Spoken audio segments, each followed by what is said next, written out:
வணக்கம், நான் உங்கள் யுவராணி. நம்ம இங்கே 6 நாளாக வயநாட்டில் இருக்கோம். எவ்வளோ ஒர்க் பண்ண முடியுமோ நம்ம காலேஜ் ஸ்டூடெண்ட்ஸ் வந்து காலேஜ் போகாமல் இந்த மக்களுக்காக பயங்கர ஹார்ட் ஒர்க் பண்ணிட்டு இருந்தாங்க. எல்லா மூட்டையும் இந்த சின்ன வயசுலேயே நாங்கள் இருக்கோம் அப்படின்னு சொல்லிட்டு இங்கே தங்கி இங்கே ஒர்க் பண்ணுறாங்க. இவங்க எல்லாருக்கும் நம்ம ப்ரௌட் பண்ணுறோம். அதே மாதிரி சென்னையிலேருந்து நம்ம இங்கே வந்து ஒர்க் பண்ணுற நமக்கு நல்லா ஹெல்ப் பண்ணாங்க. நாங்கள் உங்களுக்கு ஹெல்ப் பண்ணது ஓகேவா? எங்கள் பணி உங்களுக்கு பிடிச்சிருந்தா நாமளும் எங்களுக்கு எவ்வளோ ஹெல்ப் பண்ண முடியுமோ பண்ணிகிட்ருக்கோம். இன்னும் பண்ணணும், இன்னும் பண்ணுவோம்.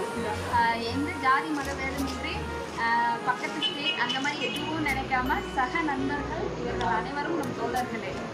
எங்களுக்கு இந்த மாதிரி கஷ்டத்தில் உங்களுக்கு வந்து உதவி செஞ்சதை நாங்கள் ரொம்ப பெருமையாக நினைக்கிறோம். തമിഴ്നാട്ടിൽ ഒരുപാട് മഹാവ്യക്തികൾ നമ്മളവിടെ ഒരുപാട് അതൊരു കണക്കില്ല. അവരോട് സ്നേഹം പറഞ്ഞാലും പറഞ്ഞാൽ